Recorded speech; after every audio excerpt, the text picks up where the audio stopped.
Hallo lieve mooie zielen, wat fijn dat jullie kijken naar een filmpje van Spiritina. Ik wil het vandaag met jullie hebben over Jim Carrey. We kennen hem allemaal als de komiek. Ik vond hem echt ontzettend goed. Bepaalde films van hem ook. Oh, wat heb ik gelachen om die man. Hele goede humor. Daar kennen we hem allemaal van, Jim Carrey.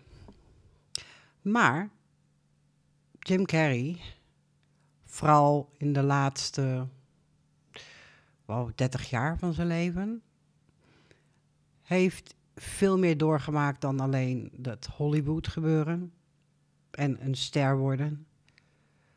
Hij heeft een ontwaking meegemaakt. Wij weten allemaal wat dat inhoudt. Hij is best wel diep gegaan. Heel diep. En ik vind het zo bijzonder om te zien dat er steeds meer mensen zijn. Dus ook mensen, zeg maar, die wij zien als icon, zeg maar. Mensen die bekend zijn, beroemd zijn. Zelfs daarvan zijn mensen die op een gegeven moment doorhebben hoe het allemaal zit. En in ieder geval de media en de entertainment en alles. Die daar uitstappen. En vervolgens op zoek naar zichzelf gaan. En dan achter zoveel dingen komen en ontwaken. En dat vind ik iets wat heel mooi is als ik dat zie bij iemand. En ook vind ik het interessant omdat het mij ook aan het denken zet. Iedere keer als ik iemand hoor praten over zijn of haar ontwaking, dan geniet ik daar enorm van. En het zet mij wederom ook weer aan het denken.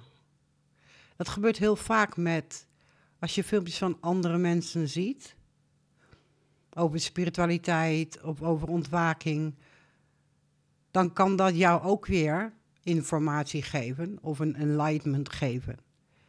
We helpen elkaar in deze wereld.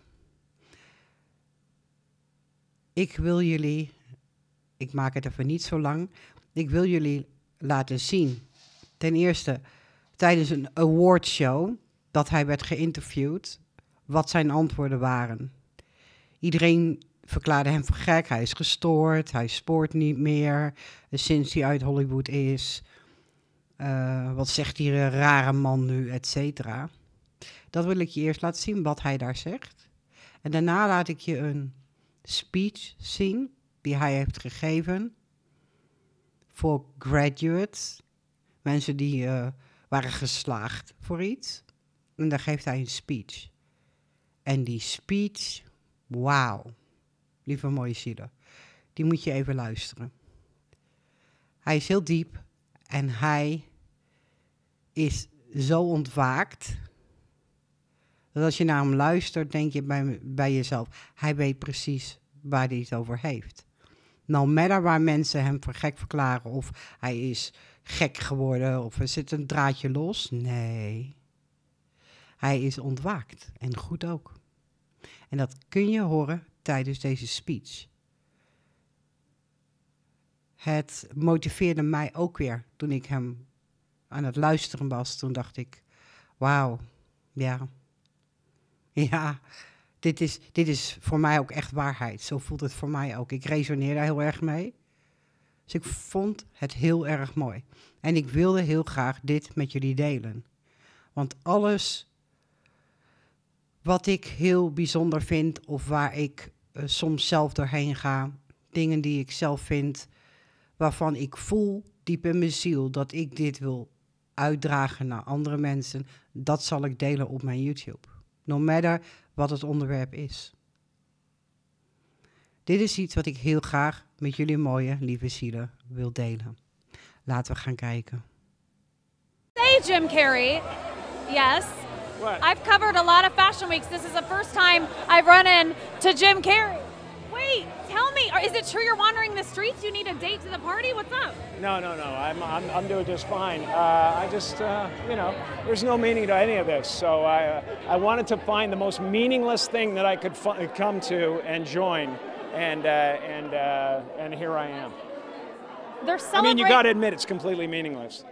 Well, they say they're celebrating icons inside. Celebrating Do you believe icons. in icons? Boy, that is just the absolute lowest aiming, possibility that we could come up with. It's like icons. Do you believe in icons? I don't believe in personalities. I don't believe that you exist, but there is a wonderful fragrance in the air. You don't believe certain icons have the power to make change, to think differently, to be bold, to inspire others? Artistry, you're one of them. On the good foot. Ha! Yeah. You shut it down now. Yeah, no, I don't believe in icons. I don't believe in personalities. I believe that peace lies beyond personality, beyond invention and disguise, beyond the red S that you wear on your chest that makes bullets bounce off. I believe that it's deeper than that. I believe we're a field of energy dancing for itself. And I don't care. But Jim, you got really dressed up for the occasion. You look good. No, I didn't that an get dressed accident? up. I didn't get dressed up. Who did? There is no me. There's no you. No. We're not here. This is a dream? There's just things happening. And there are clusters of tetrahedrons moving around together. Okay. Yes. So what's happening in our world right now? Because there is a lot of news that actually is relevant that's not that Here's uplifting. the thing. It's not our world. None That's of this the is key. real? Nope. So you're just passing We don't through. matter. We don't matter. Oh, wow. There's the good news. Okay. Now, fear is going to be a player in your life, but you get to decide how much. You can spend your whole life imagining ghosts, worrying about the pathway to the future, but all there will ever be is what's happening here, and the decisions we make in this moment, which are based in either love or fear. So many of us choose our path out of fear disguised as practicality. What we really want seems impossibly out of reach and ridiculous to expect, so we never dare to ask the universe for it. I'm saying I'm the proof that you can ask the universe for it. Please.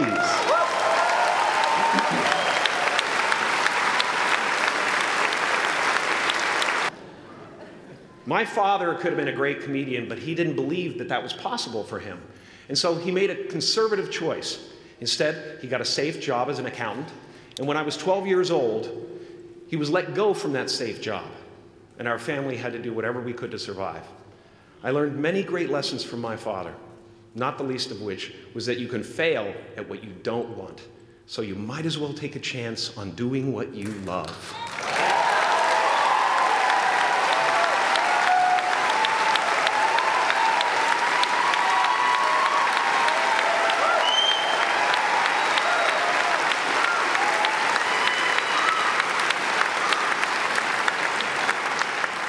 It's not the only thing he taught me, though.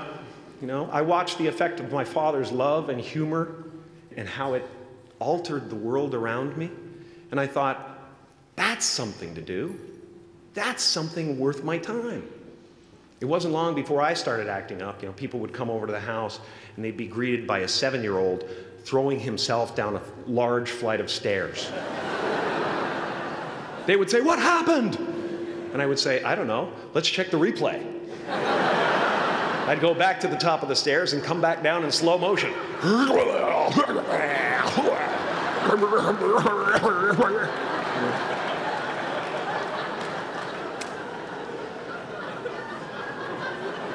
It was a very strange household.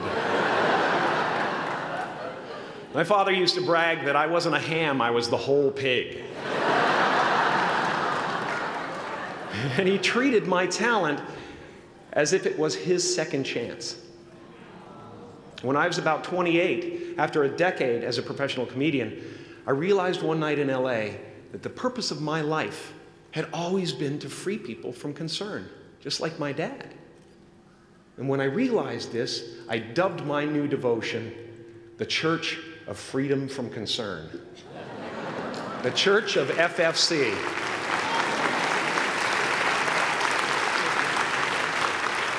And I dedicated myself to that ministry.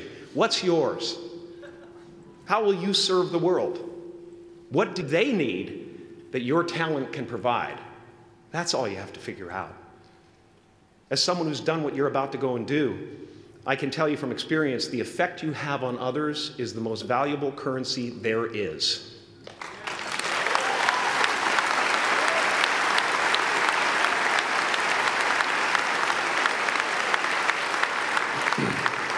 Because everything you gain in life will rot and fall apart, and all that will be left of you is what was in your heart.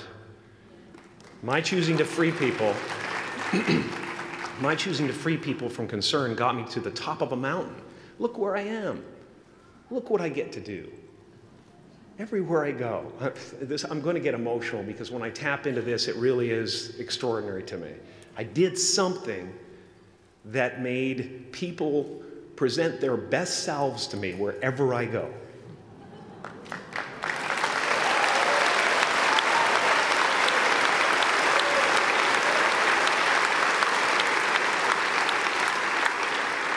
I am at the top of the mountain, and I was, and the only one I hadn't freed was myself, and that's when my search for identity deepened. I wondered who I'd be without my fame. Who would I be if I said things that people didn't want to hear? Or if I defied their expectations of me? What if I showed up to the party without my Mardi Gras mask and refused to flash my breasts for a handful of beads? I'll give you a moment to wipe that image out of your mind. But you guys are so ahead of the game. You already know who you are. And that peace that we're after lies somewhere beyond personality, beyond the perception of others, beyond invention and disguise, even beyond effort itself. You can join the game, fight the wars, play with form all you want, but to find real peace, you have to let the armor go. Your need for acceptance can make you invisible in this world. Don't let anything stand in the way of the light that shines through this form. Risk being seen in all of your glory.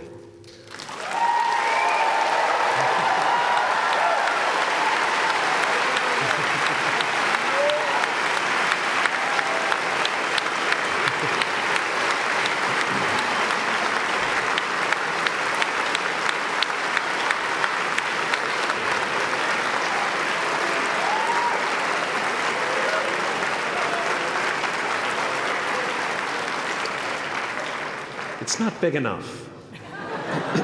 This painting is big for a reason. It's called high visibility. It's about picking up the light and daring to be seen.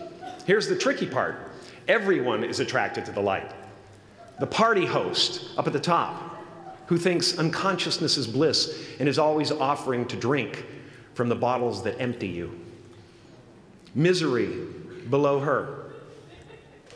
Despises the light, can't stand when you're doing well, wishes you nothing but the worst.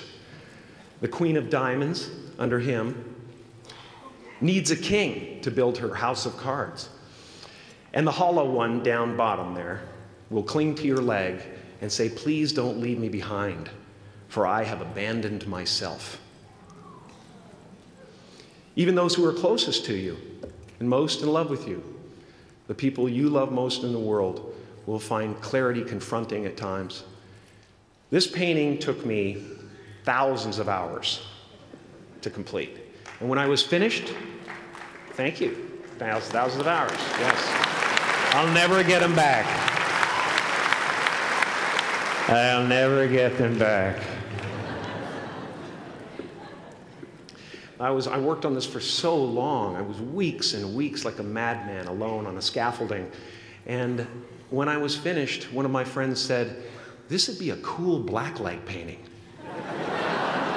So I started over.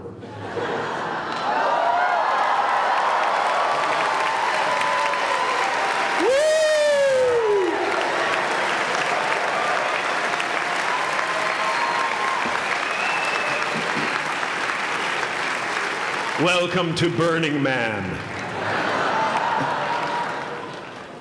Some pretty crazy characters up there, but better up there than in here. You know, painting is one of the ways, thank you. Painting is one of the ways I free myself from concern, a way to stop the world through total mental, spiritual, and physical involvement. But even with that comes a feeling of divine dissatisfaction, because ultimately, we're not the avatars we create. We're not the pictures on the film stock. We are the light that shines through. All else is just smoke and mirrors, distracting, but not truly compelling. I've often said that I wished people could realize all their dreams and wealth and fame, and so that they could see that it's not where you're going to find your sense of completion. Like many of you, I was concerned about going out into the world and doing something bigger than myself, until someone smarter than myself made me realize that there is nothing bigger than myself.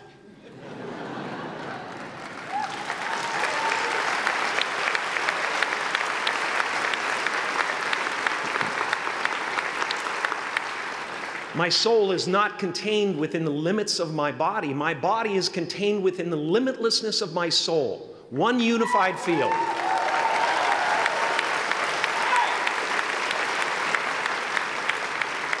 One unified field of nothing, dancing for no particular reason, except maybe to comfort and entertain itself.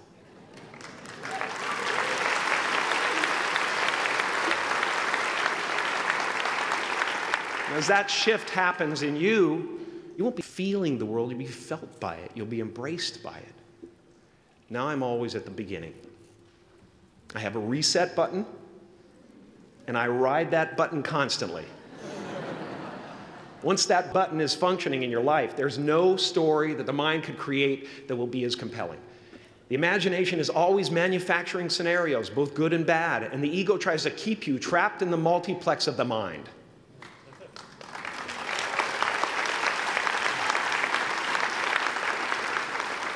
Our eyes are not viewers, they're also projectors that are running a second story over the picture that we see in front of us all the time.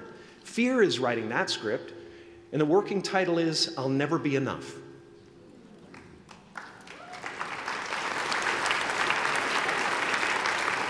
Now you're going to look at a person like me and say, how could we ever hope to reach those kind of heights, Jim? How can we make a painting that's too big for our home? How do you fly so high without a special breathing apparatus? This is the voice of the ego. And if you listen to it, there will always be someone who's doing better than you. No matter what you gain, ego will not let you rest. It will tell you that you cannot stop until you've left an indelible mark on the earth, until you've achieved immortality. How tricky is this ego that it would tempt us with the promise of something we already possess?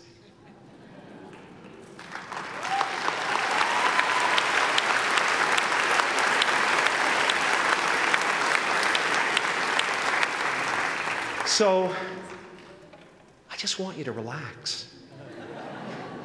You know, that's my job. Relax and dream up a good life. I had a substitute teacher from Ireland in the 2nd grade that told my class during morning prayer that when she wants something, anything at all, she prays for it and promises something in return, and she always gets what she wants. Well, I'm sitting at the back of the classroom, you know, thinking, wow, my family can't afford a bike, you know. So I went home and I prayed for one. And I promised I would recite the rosary every night in exchange. Broke that promise. But 2 weeks later, I got home from school to find a brand new Mustang bike with a banana seat and Easy Rider handlebars. Yeah. From fool to cool. My family informed me that I had won the bike in a raffle that a friend of mine had entered my name in without my knowledge whatsoever. So that type of thing has been happening to me ever since. And as far as I can tell, it's just about letting the universe know what you want and working toward it while letting go of how it comes to pass.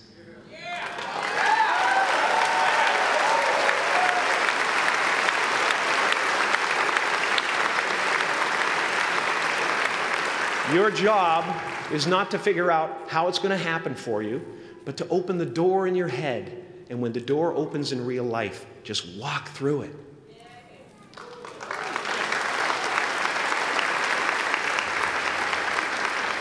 And don't worry if you miss your cue, because there's always doors opening. They keep opening. And when I say, life doesn't happen to you, it happens for you, I really don't know if that's true. I'm just making a conscious choice to perceive challenges as something beneficial so that I can deal with them in the most productive way. You'll come up with your own style. That's part of the fun. Oh, and why not take a chance on faith as well?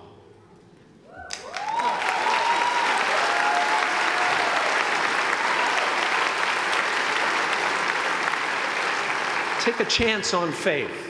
Not religion, but faith. Not hope, but faith. I don't believe in hope. Hope is a beggar. Hope walks through the fire, and faith leaps over it.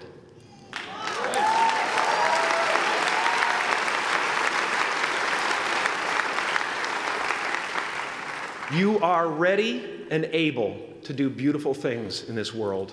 And after you walk through those doors today, you will only ever have two choices: love or fear.